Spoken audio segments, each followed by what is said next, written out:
చూడండి, వాక్యంలోనికి వెళ్దాం. ఆది కాండము 16వ అధ్యాయము 9వ వాక్యాన్ని చదువుకుందాం. ప్రతి ఒక్కరూ కూడా బైబిల్ తెరిచి దయచేసి ప్రతి ఒక్కరూ ఈ వాక్యాన్ని చూడండి. అప్పుడు యెహోవా దూత నీ యజమానురాలి యొద్దకు తిరిగి వెళ్ళి ఆమె చేతి క్రింద అణిగి మణిగి ఉండమని దానితో చెప్పాను. నిజానికి ఈరోజు మన వాక్యం ఏంటంటే అణిగి ఉండాలి. ఏ ఏ విషయాల్లో మనం అణిగి ఉండాలి అనేది మనం ఈరోజు చూద్దాం. 3 మాటల్లో వేటిని మనము అణిచివేయాలి అనేది మనము మాట్లాడుకోవచ్చు. అయితే ఇక్కడ వ్రాయబడిన మాట ప్రకారంగా, ఈ వాక్య ప్రకారంగా మనం ఆలోచన చేస్తే అబ్రహాము జీవితంలో ఒక మంచి సంఘటన జరిగింది. నిజానికి మనందరికీ తెలిసిన మాట ఏంటి అని ఆలోచన చేస్తే, అబ్రహాముకు దేవుడు వాగ్దానం ఇచ్చారు. నేను నీకు అబ్బాయిని ఇస్తాను అని వాగ్దానం ఇచ్చారు. ఆ వాగ్దానం 75 సంవత్సరాల వయసులో ఉండగా అబ్రహాముకు దేవుడు వాగ్దానం ఇచ్చారు. అయితే 80 సంవత్సరాలు వచ్చేసింది, వాగ్దానం నెరవేర్చబడలేదు. 85 సంవత్సరాలు వచ్చేసింది, వాగ్దానం నెరవేర్చబడలేదు. ఆ సమయంలో అబ్రహాం అయితే విశ్వాసం కలిగి ఉన్నాడు, కానీ సారా సరిగ్గా దగ్గరికి వచ్చి, అబ్రహామా, మనకు పిల్లలు లేరు కదా, నాకు దాసి ఉంది, ఆ దాసి నువ్వు పెళ్లి చేసుకో, పెళ్లి చేసుకుంటే ఆమెకు పిల్లలు పుడతారు కదా, ఆ పిల్లల్ని మన పిల్లలుగా మనం భావించుకోవచ్చు అని చెప్పింది. ఆ టైంలో అబ్రహాం ఎలా మాట్లాడాలి? అదేంటి సారా, మనకు దేవుడు వాగ్దానం ఇచ్చాడు కదా అబ్బాయిని ఇస్తానని, ఆయన ఇస్తాను అంటే ఖచ్చితంగా ఇస్తాడు, ఇచ్చేంత వరకు మనం కంగారు పడకుండా ఎదురు చూస్తూ ఉండాలి, అంతేగాని ఈలోగా మనం కంగారు పడి మరి వేరే దారి ఎంచుకుంటే అది సరైనది కాదు అని అబ్రహాం చెప్పాలి.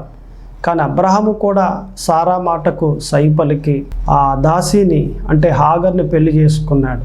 పెళ్లి చేసుకుంటే హాగరు నెల తప్పింది, గర్భవతిగా ఉంది. అయితే ఎప్పుడైతే మరి నెల తప్పిందో, గర్భవతి అయిందో, ఇప్పుడు ఏమండి సారా మరి తన కంటికి ఎలా కనిపిస్తూ ఉంది అంటే నీచంగా కనిపిస్తూ ఉంది. హాగరు ఎలా చూస్తుంది? నీచంగా. అబ్బే, ఈమె గుడ్రాలు, ఈమె కన్నా నేనే బెస్ట్, ఏది యెహోవా దేవుడు నన్ను కరుణించాడు కానీ ఈమెను ఏమాత్రమును కరుణించలేదు. ఈ విధంగా తన మనసులో బహుశా ఆలోచించుకుని ఏమండి ఆమె నీచంగా చూడడం మొదలుపెట్టింది. సారాకు అర్థమయ్యి ఏమండి నన్ను ఇలాగున మరి ఇబ్బందిగా చూస్తావా, నీ పని చెప్తాననేసి మనసులో పెట్టుకుని రోజు పనులు ఎక్కువగా ఏమండి మరి పురవాయిస్తూ ఉంది. 2 రోజులు పని ఒకరోజే చేసేయమని మరి ఎక్కువగా చెప్తూ ఉంటే ఈ హాగర్ తట్టుకోలేకపోతాం. పైగా ఎవరు నెల తప్పింది కదా, ఇప్పుడు ఎలాగ ఉండాలి?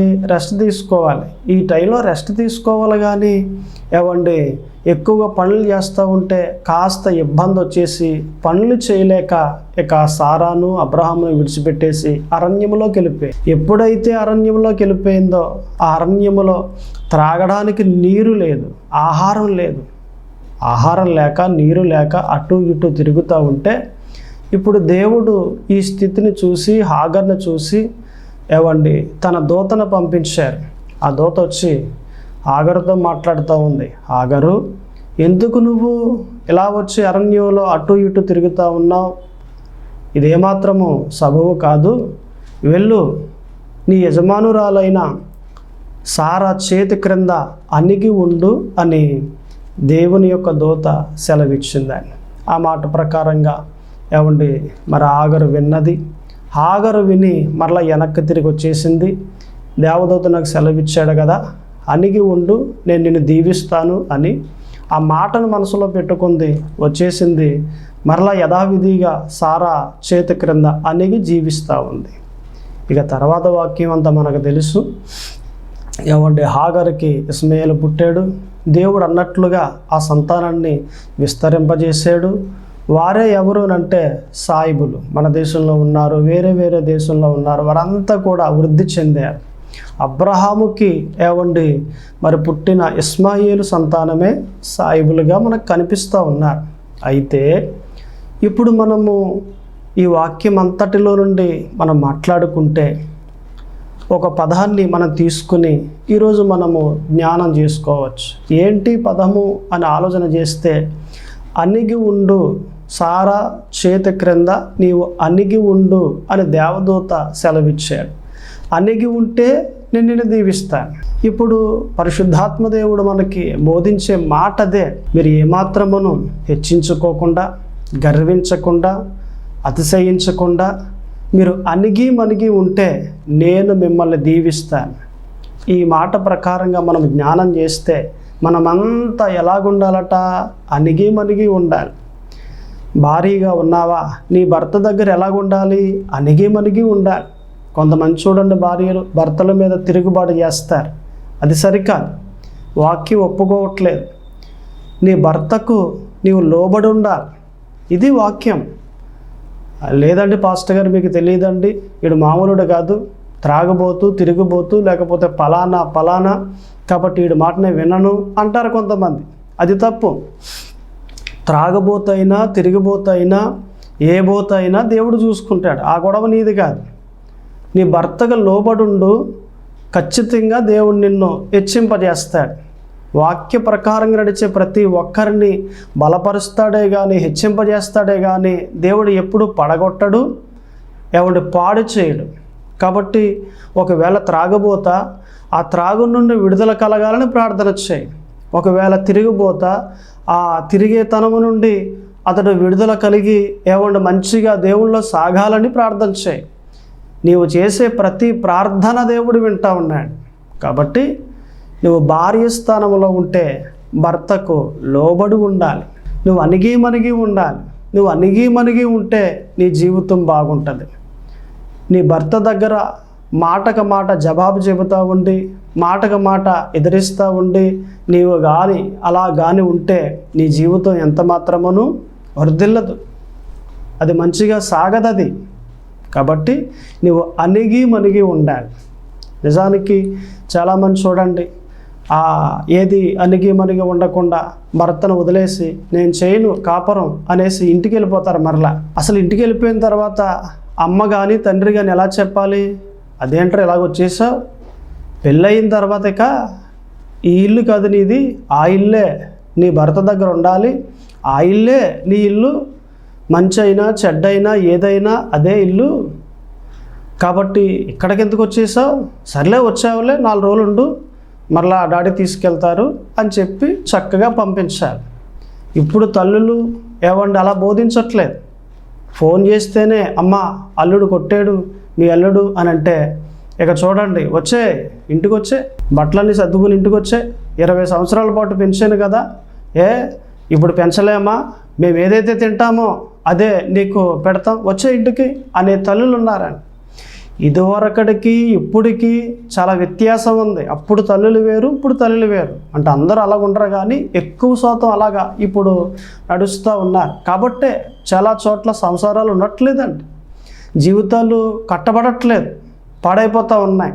నా కుమార్తె నా ఇంటి దగ్గర ఉండాలి, అల్లుడు నా ఇంటికే రావాలి, ఇటువంటి మనసు కలుగుంటూ ఉన్నారే కానీ అరే పెళ్లి చేసేసాం కదా, ఇక ఆ ఇంటి పిల్లే కానీ మన ఇంటి పిల్ల కాదు అనే తలాంపులు కలిగి తల్లి తండ్రి ఉండట్లేదు. ఎక్కువ శాతం తల్లిలో ఈ మనసు కనిపిస్తూ ఉంది. జీవితాలు ఎలా బాగుంటాయండి? ఒక జీవితాన్ని కట్టాలి అని అంటే నీ కూతురికి నువ్వు ఎలా బోధించాలి? వాక్య ప్రకారంగా బోధించాలి. అలా కదమ్మా, ఇది పరిస్థితి, సర్లే అన్నారులే, కొట్టేళ్ళే నీ భర్తే కదా, తిట్టేళ్ళే నీ భర్తే కదా, నువ్వు సర్దుకో, ఓర్చుకో, సహించుకో, నీ జీవితం బాగుంటుంది. డాడీ కూడా మొదట్లో ఎలాగ ఉండేవారు, నేను సహించుకోలేదా, ఓర్చుకోలేదా, నా కాపురం ఇప్పుడు బాగోలేదా, అలాగే నీ జీవితం కూడా బాగుంటుంది అని చక్కదిద్దేవారిగా, సరిచేసేవారిగా ఉండాలి. అది మంచి మనస్సు. ఒక జీవితాన్ని కట్టే మనసు, కట్టే మాటలు ఈ విధంగా ఉంటాయి. భార్య స్థానంలో ఉన్న నీవు ఎలాగుండాలి అని అంటే నీ భర్త దగ్గర అణిగి మణిగి జీవించాలి. అప్పుడు నీ జీవితం బాగుంటుంది. ఎగిరెగిరి పడిపోయి చూడండి, ఒక సామెత ఉంది కదా, ఏమీ లేనాకట అణిగి మణిగి ఉంటుందా? ఎగిరెగిరి పడిపోద్ది. అన్నీ ఉన్నాక ఎలాగుంటుంది? అణిగి మణిగి ఉంటుంది. అలాగునే మనము ప్రతిదీ కూడా ఆలోచన చేస్తూ ఉండి నేను ఎలాగుండాలి, నేను ఎలా చేయాలి, ఈ టైంలో ఎలా మాట్లాడాలి, ఎలా తలంచాలి, ఎలా చూడాలి, ఇవన్నీ కూడా మనము ఆలోచించుకుని మనం మణిగి ఉండేవారిగా ఉండాలి. నా తల్లింటి దగ్గర, నా పుట్టింటి దగ్గర అవన్నీ ఉన్నాయి కదా, ఆస్తులు, ఇల్లు ఉంది కదా, స్థలం ఉంది కదా, పొలం ఉంది కదా, నాకు ఇక్కడ ఏమీ లేదు, నా పరిస్థితి ఎలాగైపోయింది ఏంటి అన్న తలాంపులు వచ్చేసి కానీ ఒకవేళ నీవు మణిగి లేకుండా ఉంటే నీ జీవితాన్ని పోగొట్టుకునేదానిగా కనిపిస్తూ ఉన్నా. కాబట్టి దయచేసి నీ భర్త దగ్గర మణిగి ఉండాలని పరిశుద్ధాత్మ దేవుడు కోరుతూ ఉన్నాడు. ఆ రోజున ఆగరుకు ఇచ్చిన మాట, ఆ వాగ్దానము నీకు ఇస్తూ ఉన్నాడు దేవుడు. నువ్వు అణిగి ఉండు, నిన్ను హెచ్చింపజేస్తా, నీ సంతానాన్ని అలాగునే నీ ఆస్తులను అలాగున ప్రతీదీ నీకు సంబంధించిన ప్రతి దాన్ని కూడా దీవిస్తాను, విస్తరింపజేస్తాను, వర్ధిల్లింపజేస్తాను. ఈ వాగ్దానం చేతపట్టుకో. ఈ వాగ్దానాన్ని, మాటను దేవుడిచ్చే ఈ మాటను చేత పట్టుకుని నీ ఆత్మీయ జీవితంలో ప్రతీదీ కూడా ఓర్చుకుంటూ సహించుకుంటూ ప్రయాణం చేయి. ఒక దినమంటూ ఉన్నది నిన్ను హెచ్చింపజేస్తాడు ఆయన. ఒక రోజంటూ నీ కొరకు దాచి ఉంచాడు ఆయన. నిన్ను వర్ధిల్లింపజేస్తాడు ఆయన. నీ బంధువులలో తలగా చేస్తాడు ఆయన. ఒక ఉన్నతమైన స్థాయిలోనికి దేవుడు నిన్ను తీసుకుని వస్తారా ఆయన. ఎప్పుడో తెలుసా? మణిగి ఉన్నప్పుడు తగ్గించుకుని. అందుకే వాక్యం అంటా ఉందా కదా, తన్ను తాను ఎవరైతే తగ్గించుకుంటారో వారు హెచ్చింపబడతారు. తన్ను తాను ఎవరైతే హెచ్చించుకుంటారో వారు తగ్గించబడతారు. తగ్గించుకుందామా, హెచ్చించుకుందామా? మన జీవితాలు బాగుండాలంటే తగ్గించుకోవాలి. అయితే ఈ వాక్య ప్రకారంగా మనము ఆలోచన చేస్తే ఇందులో మనకి 3 మాటలు కనిపిస్తూ ఉన్నాయి. నిజానికి వేటిని మనము అణిచివేయాలి అనేది. అందులో మొదటి మాట చూడండి, సామెతల గ్రంథము 15వ అధ్యాయము 18వ వాక్యము. కోపోద్రేకి అగువాడు కలహము రేపును, దీర్ఘశాంతుడు వివాదము అణిచివేయును. వివాదం అంటే ఏంటి? గొడవ. నిజానికి ఎక్కడైనా గొడవ అయిందనుకోండి, ఆ గొడవను మనం ఏం చేయాలి? అణిచేయాలి, అనగొట్టాలే కానీ దాన్ని ఏమాత్రం రేగ్గొట్టకూడదు. కొంతమంది చూడండి, రేగ్గొట్టేస్తూ ఉంటారు. ఇప్పుడు ఇందాక మనం మాట్లాడుకున్నట్లుగా కొత్తగా పెళ్ళయిన తర్వాత భర్త ఏదో కొట్టాడు అనేసి భార్య ఇంటికి వచ్చేసింది అనుకోండి. ఇంటికి వచ్చేసిన తర్వాత ఎవరో పక్కింటి ఆమె కానీ వీధిలో ఆమె కానీ మాట్లాడుతూ ఉంటే, ఏ అమ్మా ఇంటికి వచ్చేసావే అని అంటే, ఇలాగా గొడవ అయింది, వివాదం అయింది, కొట్టాడు ఆయన, అందుకే వచ్చేసాను అన్నదే అనుకోండి. ఈమె ఎలా చెప్పాలి? మంచిగా బోధించి ఒక 4 రోజులుండు, వారం రోజులుండు అని చెప్పి పంపించాలి. అలా చెప్పరు. కొంతమంది ఎలా చెప్తారంటే, ఇదిగో ఈ టైంలో కానీ నువ్వు తగ్గావా జీవితాంతకాలం నీకు విలువ ఉండదు. ఈ టైంలో తగ్గడానికి వీలు లేదు. ఎల్లకు నువ్వు నీ కాళ్ళ దగ్గరికి ఆయనే వస్తాడు, అప్పుడు వెళ్ళు, నీ జీవితం బాగుంటుంది. ఇలాంటి ఎన్నో నేను చూశాను. నా జీవితంలో కూడా ఎన్నో జరిగాయి. నువ్వు తగ్గమాకు, తగ్గావా నీ జీవితం పాడైపోద్దు అని అంటారు. ఆమె ఏమనుకుంటుంది? నిజమేనేమో, నా చిన్న వయసు కదా, ఈ టైంలో ఎలాగ ఉండాలేమో అనేసి ఆయన ఫోన్ చేస్తే మాట్లాడదు, ఇంటికి వస్తే మాట్లాడదు, మా అమ్మతో మాట్లాడు, మా డాడీతో మాట్లాడు అంటదే కానీ ఏమాత్రం సమాధాన పడదు. ఎందుకని? ఈ వివాదాన్ని స్త్రీ ఏం చేసిందట? రేగ్గొట్టేసింది. విడగొట్టడానికి మాట్లాడుతుందే కానీ సమాధానపరచడానికి మాట్లాడట్లేదు. వివాదం ఎక్కడైనా వచ్చిందా ఏం చేయాలి? మనం దాన్ని సమాధానపరచాలి. ఎవరైతే ఇద్దరిని కలుపుతారో, సమాధానపరుస్తారో వారు దేవుని కుమారులు అనబడుదురు. దేవుని పిల్లలు ఎప్పుడూ కూడా కలుపుతారే కానీ విడగొట్టరండి. అది భార్యాభర్తలైనా, తండ్రి కొడుకైనా, తల్లి కూతురైనా, ఎవరికైనా గొడవ వచ్చింది, ఎవరికైనా వివాదము కలుగుతూ ఉంది అని అంటే మనం వెళ్ళాలి, అక్కడ ఇద్దరిని కూడా కలపాలి, సమాధానపరచాలి. అది మంచి జీవితం, అది ఆత్మీయ జీవితం. మంచి జీవితం అది. అట్టి విధమైన మనసు కలిగి మనం ఉండాలి. అంతేగాని రేగ్గొట్టేసి ఆ ఇద్దరిని కూడా విడగొట్టేసి వాళ్ళ దగ్గరికి వెళ్ళిపోయి రాత్రిపూట, ఇదిగో ఆడు ఎలాగన్నాడు నిన్ను, ఆమె ఎలాగంద నిన్ను నువ్వేమాత్రం తగ్గేదేలే అన్నట్లు ఉంటే నీ జీవితం ఎలా ఉంటుందంటే దేవుని దగ్గర చాలా ఇబ్బందికరంగా ఉంటుంది. అక్కడికి వెళ్ళిపోద్ది మరలా ఎడాపెడా ఒక రాత్రి అక్కడికి వెళ్ళిపోద్ది, తర్వాత మరలా ఇక్కడికి వచ్చేసి నువ్వు తగ్గగా అంటుంది, అక్కడికి వెళ్ళిపోయి నువ్వు తగ్గగా అంటుంది. ఎందుకంటే ఈమెకి ఇంత అలాగా గొడవను రేపేస్తే ఏమొస్తుంది, గొడవను పెద్ద చేసేస్తే ఏమొస్తుంది? సరికాదు కదా. ఎలా ఉండాలి? సమాధానపరచాలి. దీర్ఘశాంతుడు ఏం చేస్తున్నట? వివాదమును అణిచివేయును. ఈ వాక్య ప్రకారంగా మనం మాట్లాడుకుంటే వివాదమును మనము ఏం చేయాలట? అణిచివేయాలి. ఇది మన మొదటి మాట. మన అంశం ఏంటి? అణిగిమణిగి ఉండాలి. అందులో మొదటి మాట ఏంటంటే వివాదమును అణిచివేయాలి. ఎవరైతే ఇలాగుంటారో వారి జీవితాలన్నీ కూడా బాగుంటాయి. ఎవరైతే వాక్య ప్రకారంగా నడుస్తూ ఉంటారో వారి జీవితాల్లో దేవుడు కార్యాలు కూడా చేస్తాడండి. నిజానికి మన ప్రపంచం అంతటిలో సంఘాలన్నిటిలో పెద్ద సంఘం ఏదేనంటే పాల్ యాంగ్చో, ఈ పాస్టర్ గారిదే పెద్ద సంఘం. కొరియా దేశంలో ఉంది.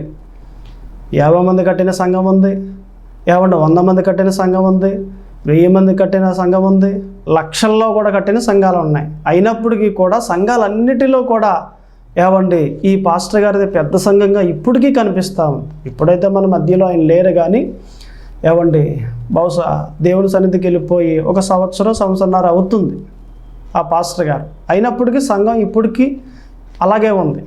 అయితే ఆయన శరీరధారిగా ఉన్నప్పుడు భూమి మీద ఆ పాస్టర్ గారి దగ్గరికి ఒక స్త్రీ వచ్చిందండి. వచ్చి, అయ్యా పాస్టర్ గారు, నా గురించి మీరు ప్రార్థన చేయాలి అని కోరింది. ఏంటమ్మా నీ సమస్య అని అంటే, ఆమె అంటది కదా, అయ్యా మరి నాకు పక్షవాతం వచ్చిందండి. ఇటేపు కన్ను, ఇటేపు చెయ్యి, ఇటేపు కాలు, ఒక పక్కంతా కూడా మరి లాగేసేయండి. ఏది కూడి రావట్లేదు, చెయ్యి అలాగే ఉంటుంది, పని చేయట్లేదు. చిన్న వస్తువు కూడా తీయలేకపోతున్నాను నేను చేతితోటి. పక్షవాతం వచ్చింది, దయచేసి నా గురించి ప్రార్థన చేయండి.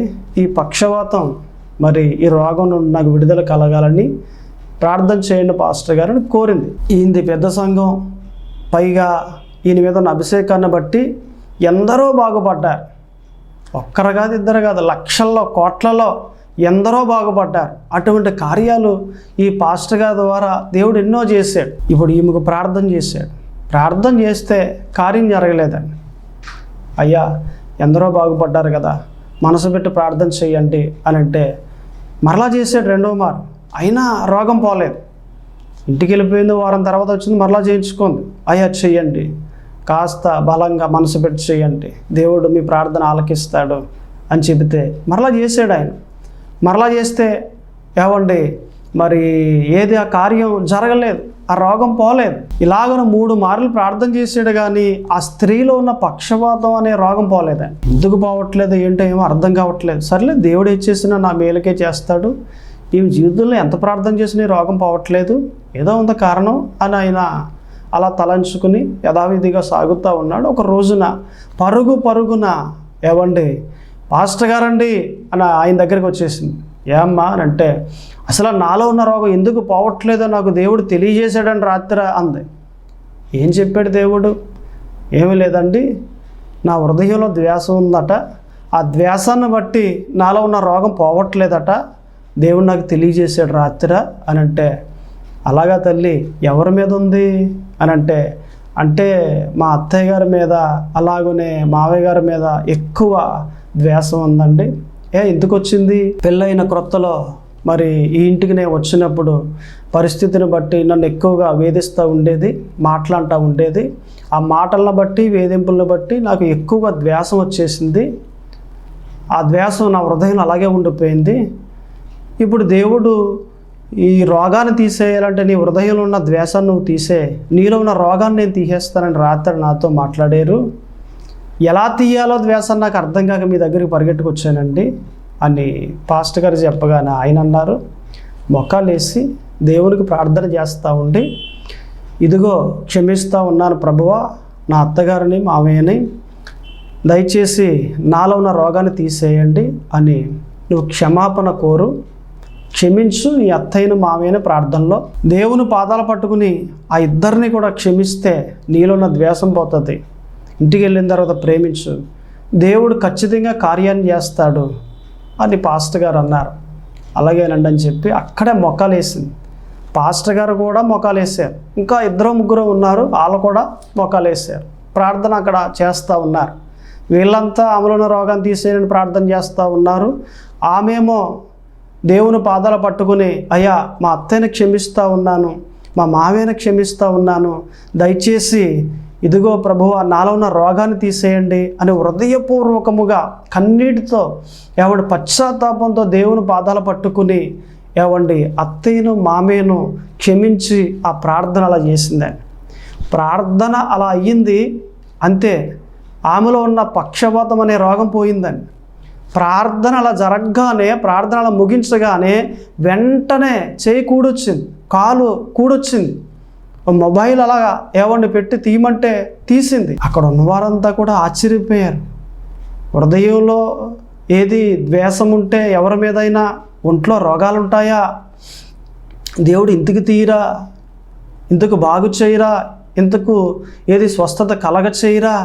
హృదయంలో ఏదైనా ఎవరి మీదన్నా ద్వేషిస్తే, ద్వేషం పెట్టుకుంటే, పగ పెట్టుకుంటే, ప్రతీకారం తీర్చుకుంటే ఇలాగ మనలో రోగాలు ఉండిపోతాయా అని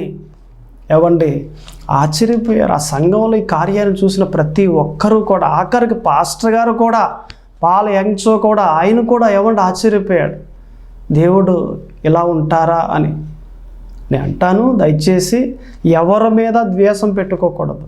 పగ, ప్రతీకారం. కొంతమంది చూడండి, పగ లోపల పెట్టేసుకుంటారు, హృదయంలో ప్రతీకారం తీర్చుకోవడం కోసం ఎదురు చూస్తూ ఉంటారు. వస్తుందరా, వస్తుంది, నాకు సమయం దేవుడిస్తాడు, దొరుకుతావు కదా, దొరికిన తర్వాత కోడి మెల్ల కొరుకున్నట్లుగా కొరికేస్తాను అని అంటారు. గొడవల్లో లోపల పగ, ప్రతీకారం.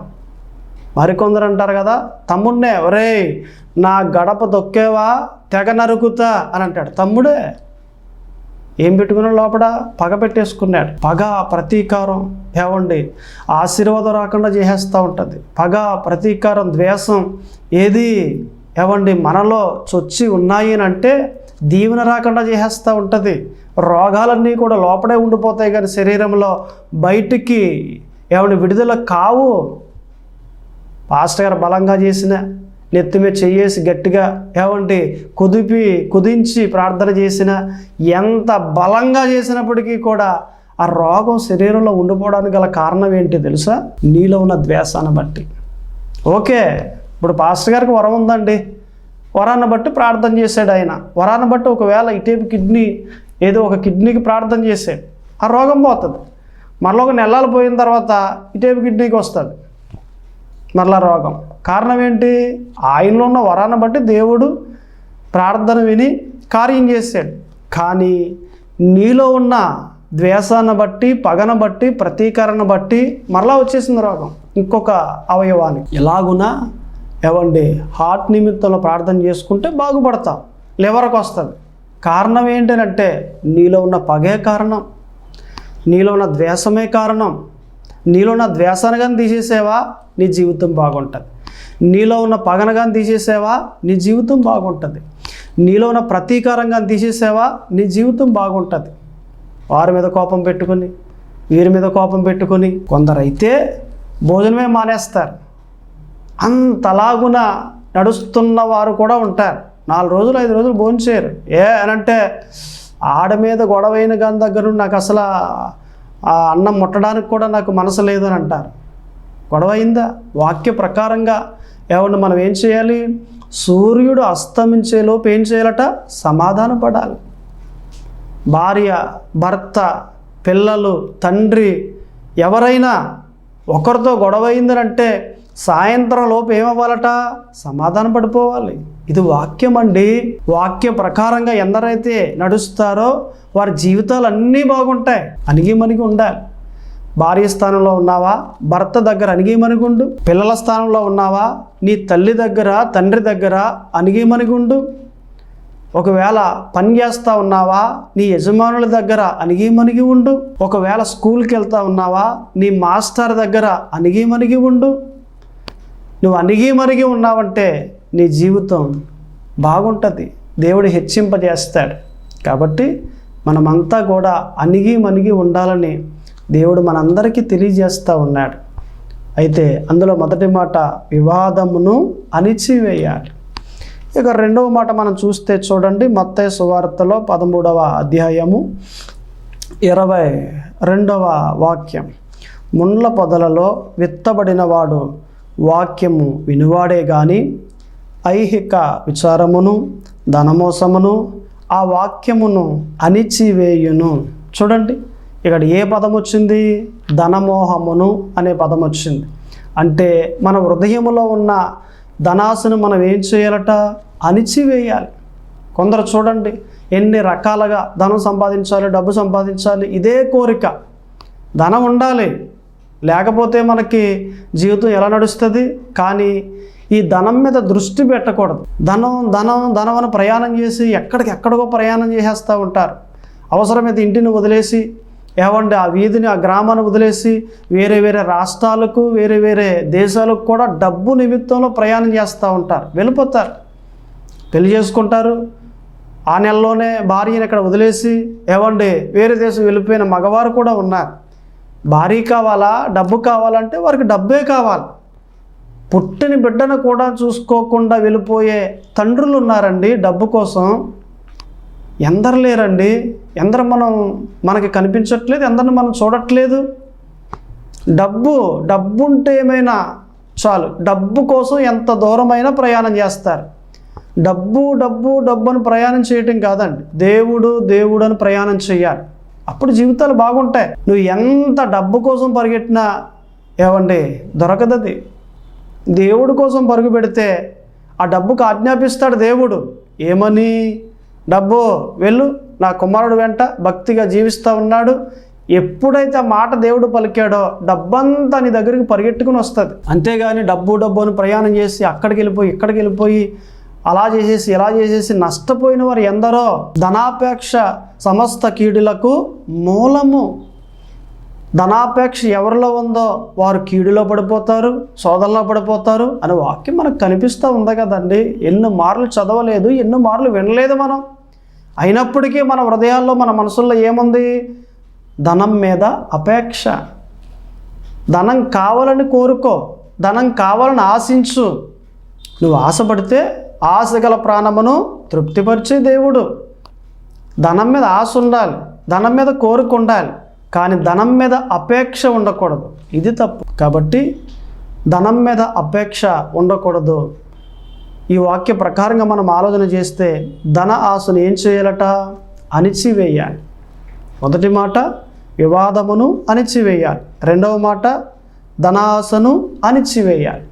ఇక మూడవది కూడా చూడండి, సామెతల గ్రంథము 25వ అధ్యాయము 28వ వాక్యం. ప్రాకారము లేక పాడైపోయిన పురము ఎంతో, తన మనస్సును అణుచుకొనలేని వాడును అంతే. మనస్సును ఏం చేయాలట? అణుచుకోవాలి. ఎవరైతే మనస్సును అణుచుకుంటారో వారి జీవితాలు బాగుంటాయి.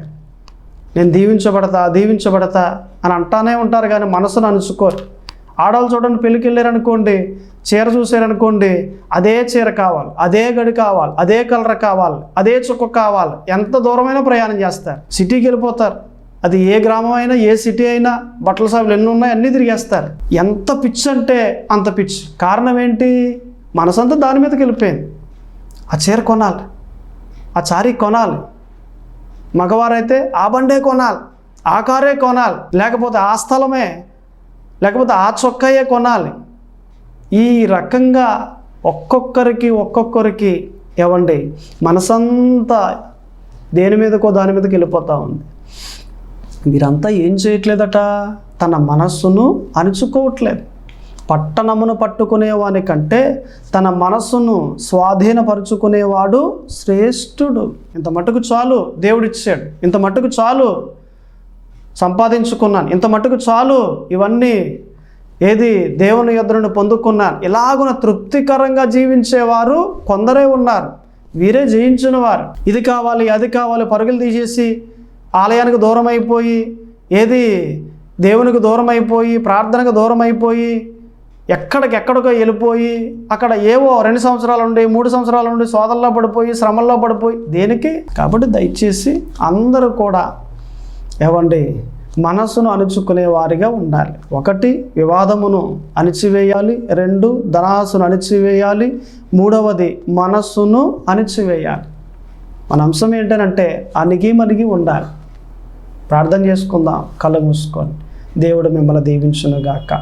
పరిశుద్ధుడా దేవా తండ్రి, ప్రభువా యేసుక్రీస్తు అయ్యా, ఇదిగో ప్రభువా, ప్రార్థన చేస్తూ ఉండగా మీ కృపాక్షేమములు మెండుగా కలగచేయండి. ఈరోజు మా అందరికీ బోధించారు, మేమంతా అణిగి ఉండాలని. అలాగన ఉండడానికి మీరు మాకు సహాయము దయచేయండి. ఈ కొద్ది ప్రార్థన ఆలకింపచేయమని యేసుక్రీస్తు పరిశుద్ధ నామమున అడుగుచున్నాము తండ్రి. ఆమేన్.